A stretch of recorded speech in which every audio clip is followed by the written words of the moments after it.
My name is Erin McAllister, and I'm about to tell you how I watched a $20 million company presentation collapse in real time from my living room in Denver, Colorado. But first, let me explain how we got here. 3 months ago, I was the senior systems architect at Cygnus Core Technologies, a mid-sized software company that had convinced itself it was the next unicorn. For 7 years, I'd been the invisible backbone of their entire infrastructure. Every CI/CD pipeline, every security vault, every API gateway that kept their services running, I built it, I maintained it, and I was the only one who truly understood how it all fit together. The irony wasn't lost on me.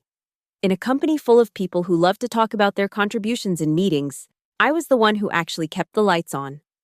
While others presented PowerPoints about synergistic solutions and paradigm shifts, I was in the server room at 2 a.m. fixing the database cluster that would have cost them millions in downtime. I should have seen it coming. The signs were all there. The new VP of Technology, Bradley Monroe, had been making noises about modernizing our human capital and leveraging generational diversity. Corporate speak for fire the expensive people and replace them with cheap labor. Bradley was one of those executives who'd never written a line of production code, but somehow convinced boards that he could optimize technical resources.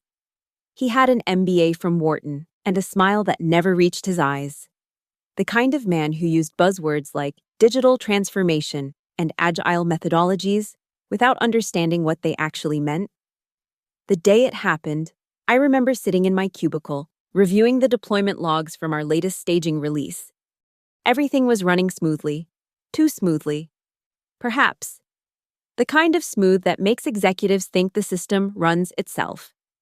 My phone buzzed. A calendar invite from Bradley for a strategic alignment discussion. 30 minutes from now. No agenda, no other attendees listed. I'd been through enough corporate restructuring to know what that meant. I saved my work, closed my laptop, and walked to the conference room. Bradley was already there, along with Melissa from HR, both wearing the same practiced expression of professional sympathy. "Erin, thank you for coming," Bradley began, his voice carrying that particular tone of false warmth that executives use when they're about to destroy your life. "I want to start by saying how much we appreciate your contributions to Cygnus Core over the years. Past tense, always past tense when they're about to fire you. However," he continued, "as we evolve our technical strategy, we need to make some difficult decisions about resource allocation. We've decided to restructure the systems architecture role." I said nothing. I'd learned long ago that silence makes people uncomfortable, and uncomfortable people reveal more than they intend to. "We're transitioning your responsibilities to Ryan O'Neill, one of our junior developers. He's been with us for 6 months as an intern, and we feel he represents the kind of fresh perspective we need moving forward." Ryan O'Neill, I knew him, 22 years old, fresh out of college with a computer science degree, and the kind of confidence that only comes from never having been responsible for anything that truly matters. He'd spent his internship building user interfaces and writing basic CRUD operations. He'd never touched the core infrastructure, never dealt with the complex interdependencies that held everything together. "Of course, we'll need you to document your processes and provide a comprehensive handover," Bradley said. "We're offering you a generous severance package, and we'll be happy to provide references for your next opportunity." I almost laughed. Document my processes. As if 7 years of accumulated institutional knowledge could be captured in a few Word documents. As if the dozens of custom scripts, the carefully orchestrated deployment sequences, the security protocols I'd built from scratch could be explained in a PowerPoint presentation. "When do you need me to leave?" I asked. Bradley looked surprised. I think he'd expected more resistance, more pleading, maybe even tears. "Well, we'd like you to spend the next 2 weeks with Ryan, ensuring a smooth transition." "I see." I stood up. "I'll have my resignation letter to you by end of day." The truth was, I'd been planning for this moment longer than they realized. Not because I was psychic, but because I'd learned to read the signs. The way Bradley had started attending our technical meetings, asking questions that revealed a fundamental misunderstanding of what we did. The way he'd begun excluding me from strategic discussions while including people who couldn't tell a database from a spreadsheet. I'd been building redundancies into our systems for months. Not backdoors, nothing malicious, just layers of authentication and verification that required my personal oversight. It was good security practice, really. The kind of thing any responsible architect would implement to prevent unauthorized access. The core of it was elegant in its simplicity. Every critical system component required a rotating cryptographic key that was generated by a small script running on a Raspberry Pi in my apartment. The script would generate new keys every 72 hours and push them to our secure vault through an encrypted channel. If the script didn't run, if the keys weren't refreshed, the systems would gradually lock themselves down. It wasn't sabotage, it was security. The kind of security that prevents exactly the scenario Bradley was creating, handing over critical infrastructure to someone who didn't understand it. I spent the next 2 weeks dutifully documenting what I could. I created diagrams of our network architecture, wrote detailed explanations of our deployment processes, and listed every service and dependency I could think of. I was thorough, professional, and completely honest about everything I documented. What I didn't document was the key rotation system. Not because I was hiding it, but because it was never part of the official architecture.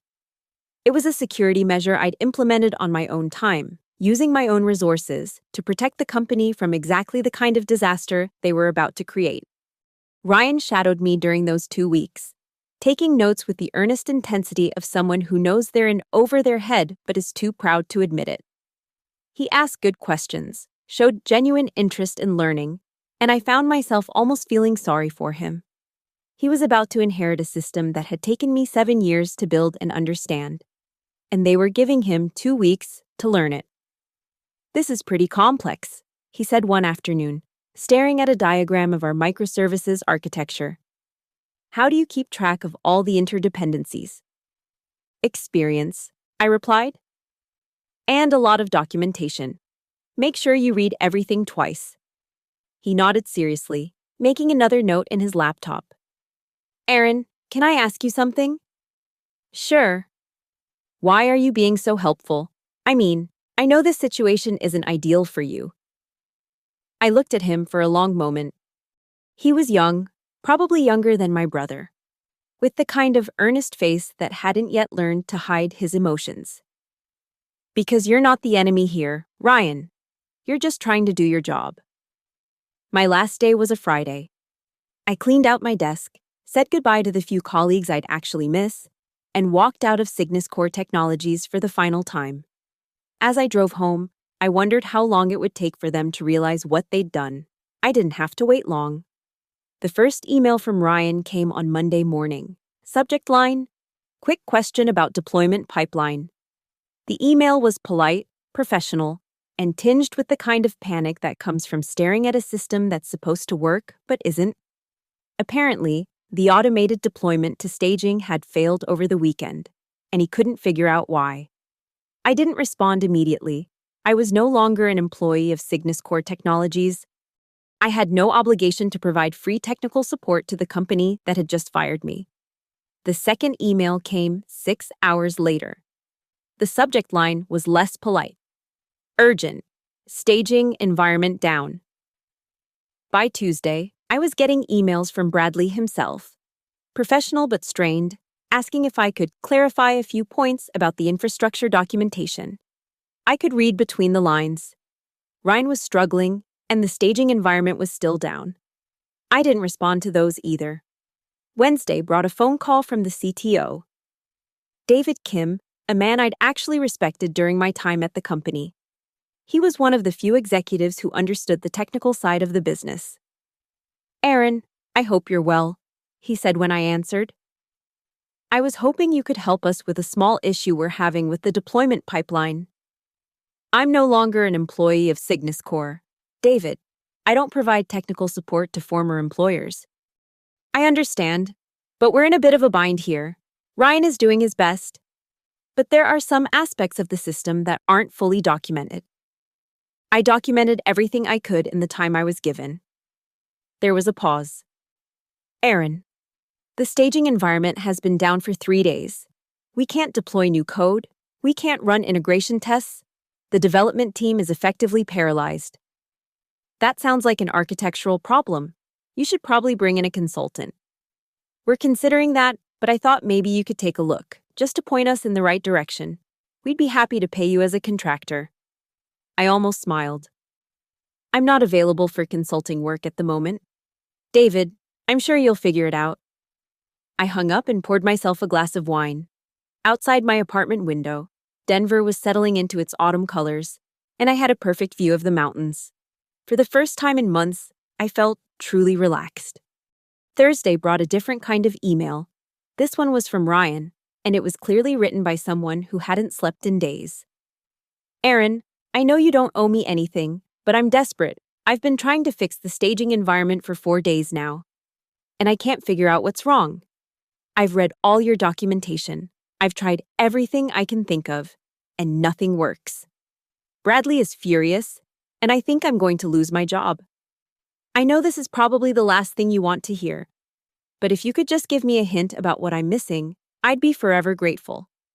I stared at the email for a long time. Ryan was right, I didn't owe him anything. But he was also right that this wasn't his fault. He was a kid who'd been thrown into a situation he couldn't handle by people who didn't understand what they were doing. I started to type a response, then stopped, then started again. Finally, I closed the laptop without sending anything. By Friday, the emails had stopped. I assumed they'd either figured out the problem or had given up and hired someone else to fix it. I was wrong.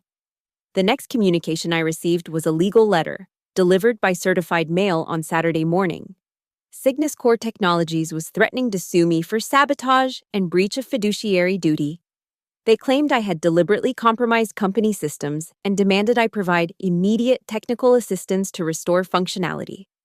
I read the letter twice, then called my lawyer. Mitchell Stern had handled my contract negotiations when I'd first joined Cygnus Core, and he specialized in employment law. They don't have a case, he said after reviewing the letter. They fired you, and you have no contractual obligation to provide ongoing support. If they can prove actual sabotage, that would be different. But from what you've told me, you didn't damage anything. You just didn't give them access to your personal security systems. What should I do? Nothing. Let them waste their money on lawyers. If they want to fix their infrastructure, they should hire qualified professionals instead of trying to intimidate their former employees. That afternoon, I got a call from Nina Hawkins, a former colleague who'd left Cygnus Core 6 months before I did. She'd taken a job at a startup in Boulder and had been much happier since leaving. Aaron, I don't know if you've heard, but Cygnus Core is in full panic mode. They've brought in 3 different consulting firms to try to fix their deployment pipeline, and none of them have been able to figure it out. I heard they were having some issues. Issues? Aaron, they haven't been able to deploy code to production in over a week. They're running on whatever was last deployed before you left, and they're too scared to touch anything. The whole company is essentially frozen. I felt a small thrill of satisfaction, quickly followed by a pang of guilt. This wasn't just about Bradley and the executives who'd made the decision to fire me. There were a lot of good people at Cygnus Core who were suffering because of this situation. There's something else, Nina continued. I heard from a friend who still works there that they're scheduled to do a major demo next week. Something about a new AI platform they're trying to sell to investors. $20 million riding on it. Now that was interesting. I'd heard rumors about the AI project before I left, but I hadn't realized it was at the demo stage. Do you know what they're planning to show? From what I understand, it's a live demonstration of their machine learning platform, real-time data processing, predictive analytics, the whole 9 yards. The kind of thing that requires a stable, functioning infrastructure. After I hung up, I sat in my living room, staring out at the mountains and thinking about what Nina had told me. Cygnus Core was planning a major investor presentation, and they couldn't deploy new code or run their systems properly. It was like planning to demonstrate a race car when you'd just fired your only mechanic. I opened my laptop and logged into the monitoring dashboard I'd set up months ago. It was a read-only interface that let me observe the health of Cygnus Core's systems without actually accessing them. What I saw confirmed what Nina had told me. Error rates were climbing, response times were increasing, and several critical services were running in degraded mode. The beautiful thing about the security system I'd built was its subtlety.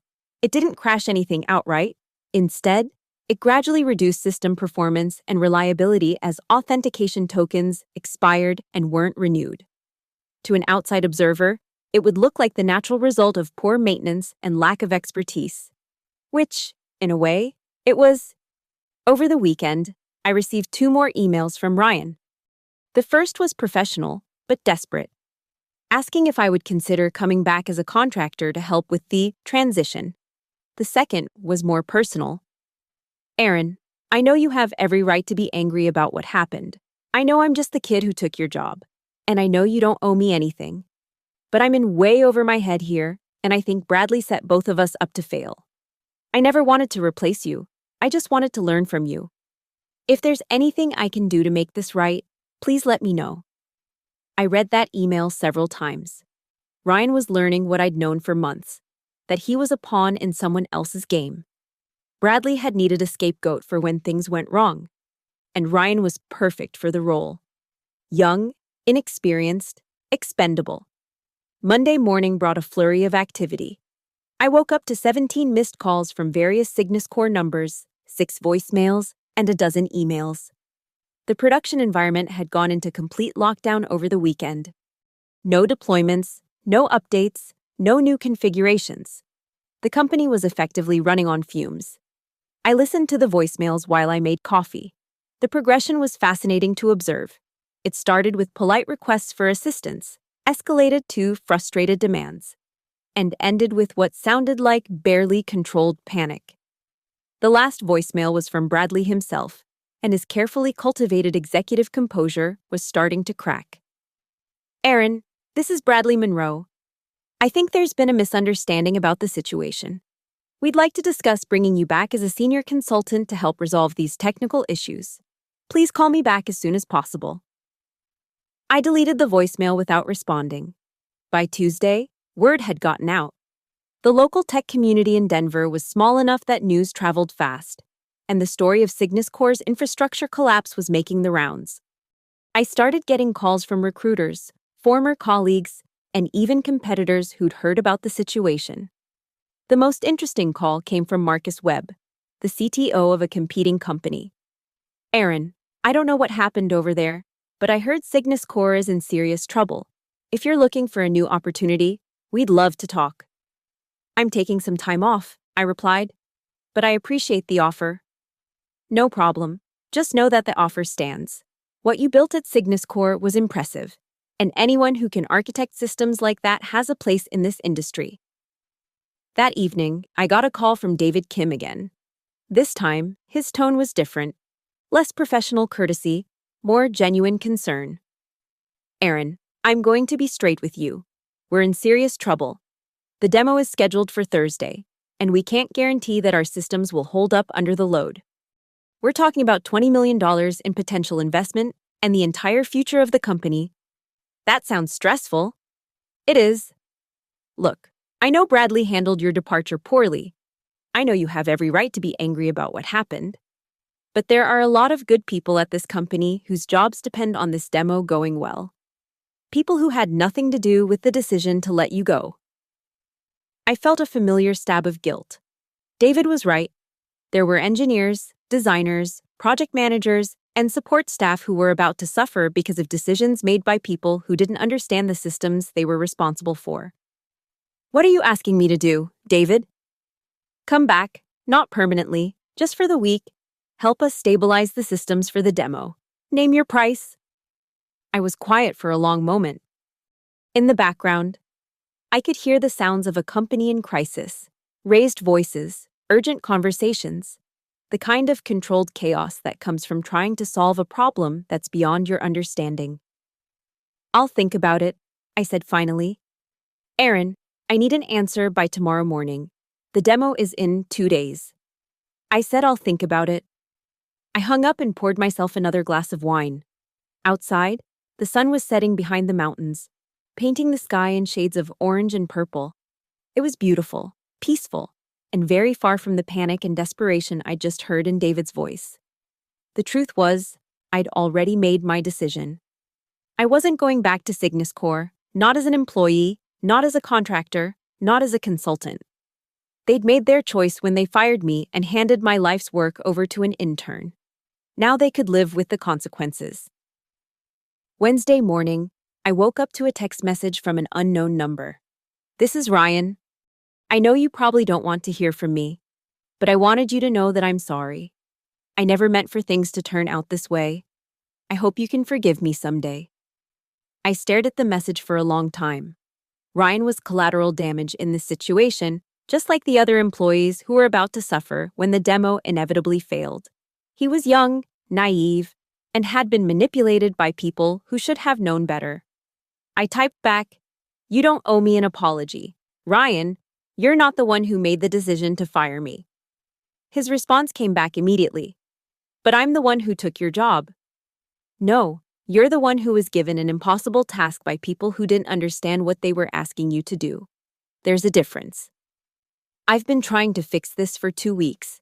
I've read every piece of documentation, followed every process, brought in consultants. Nothing works. I don't know what I'm missing. I almost told him. Almost explained about the key rotation system, the authentication protocols, the security measures that were designed to prevent exactly this kind of handover. But I stopped myself. Ryan wasn't the enemy, but he also wasn't my responsibility. "I'm sorry, Ryan, I can't help you." The final text came an hour later. "I understand. I just wanted you to know that I think what they did to you was wrong." Wednesday evening, I got a call from Nina. "Aaron, you need to see this. I'm sending you a link to a recording of Cygnus Corp's emergency board meeting. One of my contacts recorded it." The link led to a shaky video, clearly shot covertly from someone's phone. The audio quality was poor, but I could make out the voices of Bradley, David, and several board members. They were discussing the demo, and the conversation was heated.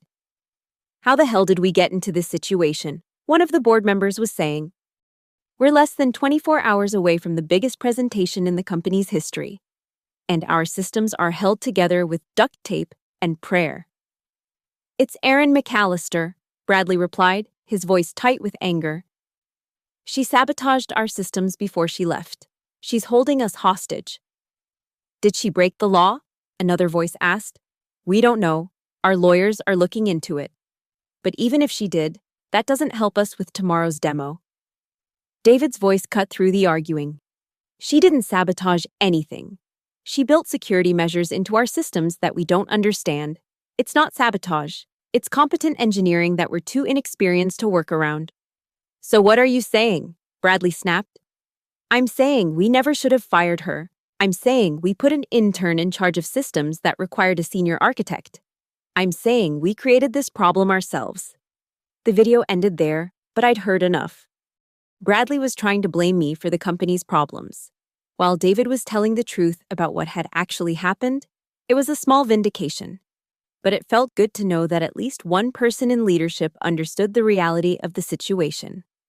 Thursday morning arrived with all the fanfare of an execution. I woke up early, made coffee, and settled into my living room with my laptop. The demo was scheduled to start at 10 a.m. Mountain Time, and I had a perfect view of the disaster that was about to unfold. At 9:47 a.m., I received a final email from Ryan. The subject line was simple: "Thank you." The email itself was brief. "Aaron, I know the demo is about to start, and I know it's probably going to be a disaster. I just wanted to thank you for being kind to me during these last few weeks. You didn't owe me anything, but you treated me with respect and dignity. I won't forget that. Whatever happens today, I want you to know that you're not responsible for it. The people who made the decision to fire you are responsible. I just got caught in the middle." I read the email twice, then closed my laptop. Ryan was a good kid who'd been put in an impossible situation. I hoped he'd land on his feet when this was all over. At 9:55 a.m., I opened the live stream of Cygnus Corp's investor presentation. The video quality was professional. clearly shot in their main conference room with proper lighting and camera angles. The CEO, Margaret Chen, was at the podium, radiating confidence as she addressed the camera. "Welcome to Cygnus Core Technologies," she began, her voice smooth and practiced. "Today, we're excited to show you the future of artificial intelligence in business applications. Our new AI as a Service platform represents a breakthrough in machine learning accessibility, and we're confident it will revolutionize how companies approach data analysis and predictive modeling." The presentation started well. Margaret was a skilled speaker, and the slides were professionally designed. She talked about market opportunity, competitive advantages, and revenue projections. For the first 20 minutes, it looked like any other investor pitch. Then came the technical demonstration. "Now, I'd like to show you our platform in action," Margaret said, gesturing to a large monitor that displayed the Cygnus Core AI interface. "We'll be processing real-time data from multiple sources, running complex algorithms, and generating predictive insights in real time." The interface loaded slowly, but it loaded. I could see the familiar architecture I'd built, the API gateways and service meshes that formed the backbone of the system. Everything looked normal. "As you can see," Margaret continued, "our platform is designed for ease of use. With just a few clicks, users can upload their data, select their analysis parameters, and generate insights that would have taken weeks to produce using traditional methods." She clicked on the demo button. The loading spinner appeared on screen and began to rotate. Margaret smiled confidently at the camera while they waited for the system to respond. The spinner kept rotating. "Our algorithms are processing the data now," Margaret said, her smile becoming slightly strained. "This is a complex analysis, so it may take a moment." I checked my watch. 30 seconds had passed. In a properly functioning system, the demo should have completed in less than 10 seconds. The spinner kept rotating. "While we wait for the results," Margaret said, clearly improvising now, "let me talk about the business model behind our platform. We offer flexible pricing tiers designed to meet the needs of companies of all sizes." 1 minute passed. The spinner was still rotating, and Margaret was running out of things to say about pricing models. "I'm sure the results will be available shortly," she said, glancing off camera toward what I assumed was the technical team. "Perhaps we should move on to the next part of the demonstration." She clicked on a different demo button. This one was supposed to show the platform's real-time analytics capabilities. The screen went black. Margaret's smile faltered. "We seem to be experiencing a minor technical difficulty. Let me just..." She clicked on the demo button again. The screen remained black. "I'm sorry about this," Margaret said, her professional composure beginning to crack. "We're having some unexpected technical issues. Let me bring in our technical team to resolve this quickly." Bradley appeared on camera, his face flushed with barely controlled panic. "I'm sorry for the interruption. We're experiencing some network connectivity issues that are affecting the demonstration. We should have this resolved in just a moment." He disappeared off camera, and I could hear muffled voices in the background. Someone was arguing in urgent whispers. Margaret returned to the podium, her smile looking more forced by the second. "While our technical team resolves these issues, I'd like to take a moment to discuss our company's vision for the future of artificial intelligence." She launched into what was clearly an improvised speech about AI ethics and responsible innovation. It was competent, but generic. The kind of thing executives say when they're buying time. 5 minutes passed. The screen remained black. "I'm confident we'll have this resolved shortly," Margaret said, but her voice was starting to betray her nervousness. "In the meantime, I'd be happy to answer any questions you might have about our technology or business model." There was a pause, presumably while the investors considered whether to ask questions or wait for the technical issues to be resolved. Then the screen came back to life. Margaret looked relieved. "Excellent, it looks like we're back online. Let me restart the demonstration." She clicked on the demo button again. This time, the interface loaded completely. The data upload screen appeared, and Margaret began explaining how users would interact with the system. She uploaded a sample dataset and configured the analysis parameters.